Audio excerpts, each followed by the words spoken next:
Uygur Akademisi Vakfı ile Doğu Türkistan Araştırmaları Vakfı'nın işbirliğiyle 30 Haziran 2022 tarihinde Ankara'da yeni Çin emperyalizmi ve insanlığı bekleyen tehdit konulu panel düzenlendi.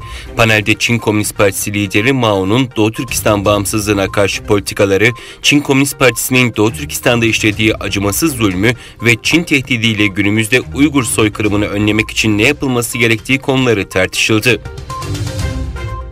BBC'ye konuşan ABD Genelkurmay Başkanı, Çin'in Tayvan'a saldırma kabiliyetini açıkça geliştirdiğini söyledi. Kısa vadede bir saldırı ihtimali görmediklerini belirten Genelkurmay Başkanı, durumu yakından izlediklerini ekledi. Özbekistan'da protestoların yapıldığı Karakalpakistan Özerk Cumhuriyeti'nde 2 Ağustos'a kadar olağanüstü hal ilan edildi.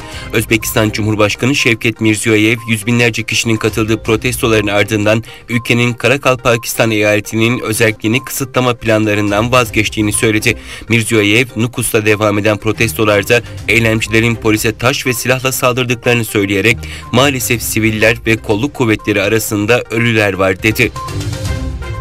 Çin'e devlet sırlarını içeren verileri sağladığı gerekçesiyle kanser tedavisi gördüğü hastanede gözaltına alınan Rus bilim insanı Dmitri Kolker hayatını kaybetti.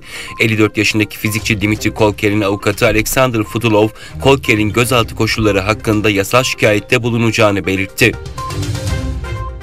İsveç Başbakanı, Türkiye ile yapılan anlaşmaya ve iadelerle ilgili sözleşmeye uyacaklarını söyledi. Başbakan, İsveç vatandaşı olanlar ulusal ve uluslararası hukuka göre iade edilmeyecek. Terör faaliyetlerine katılmadıysanız endişelenmenize gerek yok ifadelerini kullandı. Danimarka'nın başkenti Kopenhag'da bulunan Fiadels adlı AVM'de silahlı saldırı düzenlenmiş. Polis saldırıda çok sayıda kişinin vurulduğunu ifade etmişti. Saldırının ardından basın toplantısı düzenleyen emniyet müdürü saldırıda çok sayıda kişinin hayatını kaybettiğini ifade ederek net bir sayı vermedi. Emniyet müdürü saldırıyla bağlantılı 22 yaşındaki Danimarkalı bir erkeğin gözaltına alındığını aktardı. Yakın tarihin gördüğü en büyük katliamlardan birisi 5 Temmuz 2009'da Doğu Türkistan'ın Urumçi kentinde meydana geldi. Farklı kaynaklara göre binlerce Uygur Türk'ü Çin yönetimi tarafından katledildi. Çoğunluğu Uygur Türk'ü öğrencilerden oluşan bir grup Doğu Türkistan'ın başkenti Urumçi'de baskı, asimilasyon ve zorla çalıştırma eylemlerini protesto etti. Olayları yatıştıramayan ve diğer bölgelere de yansımasından endişe eden Çin yönetimi kanlı katliam öncesi Urumçi'nin dış dünyayla irtibatını kesti. Göstericileri dağıtmak için gerçek mermi kullanıldı. Kanlı katliamın üzerinden 13 yıl geçse de acılar halen tazeliğini koruyor.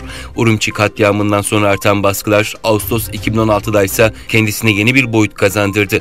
Tibet'te sömürge valiliği görevini yürüten Chen Quanchuo, devlet başkanı Xi Jinping tarafından Doğu Türkistan'a atandı.